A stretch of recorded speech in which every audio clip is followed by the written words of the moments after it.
12 ज्योतिर्लिंगों में से एक बाबा केदारनाथ के कपाट श्रद्धालुओं के लिए खोल दिए गए हैं। इसके साथ ही केदारपुरी के रक्षक भुकुन भैरवनाथ के कपाट भी वेद ऋचाओं व मंत्रोच्चारण के साथ खोल दिए गए हैं। कपाट खोलने के पावन अवसर पर सैकड़ों श्रद्धालुओं ने पूजा अर्चना कर भैरवनाथ से मनोकामनाएं मांगी। भैरवनाथ को केदारपुरी का क्षेत्र रक्षक भी माना जाता है और भैरवनाथ के कपाट खुलने के बाद ही बाबा केदारनाथ मंदिर में विधिवत पूजा अर्चना के साथ आरती शुरू हुई। भगवान केदारनाथ के कपाट बंद होने से पूर्व भुकुन भैरवनाथ के कपाट बंद किए जाने की परंपरा है और जब भगवान केदारनाथ की डोली शीतकालीन गद्दी स्थल से प्रवास करती है तो उससे एक दिन पहले रात्रि भर भुकुन भैरवनाथ की पूजा अर्चना की जाती है, जिसके बाद भैरवनाथ केदारपुरी को चले जाते हैं और बाबा की डोली विभिन्न पड़ावों से होकर केदारनाथ धाम पहुंचती है। भुकुन भैरवनाथ के कपाट मंगलवार व शनिवार को ही खोले और बंद किए जाते हैं। केदारनाथ में भगवान भैरवनाथ के कपाट खुलने के बाद ही केदारनाथ मंदिर में विधिवत पूजा अर्चना और आरती शुरू होती है।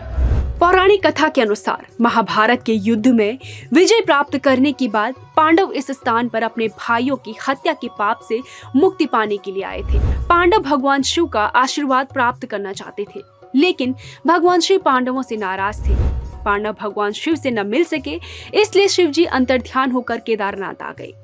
पांडव भी शिव जी के पीछे पीछे चले आए। तब भगवान शिव ने भैंस का रूप ले लिया और वे अन्य पशुओं के झुंड में मिल गए। पांडवों ने तब भी हार नहीं मानी और भीम ने अपना आकार बढ़ाना शुरू कर दिया। भीम ने 2 पहाड़ों तक पैर फैला दिए। ऐसा करने के बाद सभी गाय, बैल और भैंस तो निकल गए, लेकिन भगवान शिव ने पैरों के नीचे से जाने से मना कर दिया। तब भीम ने बैल को पकड़ने की कोशिश की, लेकिन भगवान शिव बैल के रूप में भूमि में समा गए। लेकिन इसी बीच भीम ने बैल की पीठ का भाग पकड़ लिया। पांडवों के इन प्रयासों से भगवान शिव प्रसन्न हुए और उन्होंने पांडवों को दर्शन दे दिए।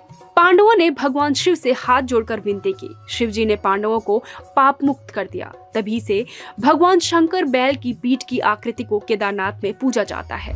वहीं केदारपुरी के रक्षक भुकुन भैरवनाथ जी का मंदिर केदारनाथ से आधा किलोमीटर की दूरी पर स्थित है। 3001 ईसा पूर्व पहले रावल या राजपूत श्री भिकुंड ने मंदिर में इष्ट देव की स्थापना की थी।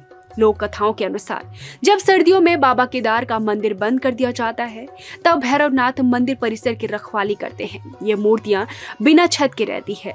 भैरव जी को भगवान शिव का ही रूप माना जाता है। हिंदू धर्म की मान्यताओं के अनुसार देश में जहाँ जहाँ भगवान शिव के मंदिर है, वहाँ वहाँ काल भैरव जी के मंदिर भी हैं और इन मंदिरों के दर्शन के बाद भगवान शिव के दर्शन करना अधूरा माना जाता है। चाहे काशी के बाबा विश्वनाथ हो या उज्जैन के बाबा महाकाल, दोनों ही स्थानों पर काल भैरव के मंदिर हैं और भक्त भगवान शिव के दर्शन के बाद इन स्थानों पर जरूर पूजा अर्चना करते हैं। ऐसे ही केदारनाथ में भी भुकुन भैरवनाथ का मंदिर है। यहाँ हर साल केदारनाथ के कपाट खुलने से पहले भैरव मंदिर में पूजा पाठ की जाती है और शीतकाल में धाम के कपाट बंद होने पर भैरवनाथ जी द्वारा केदारनाथ धाम की रखवाली की जाती है।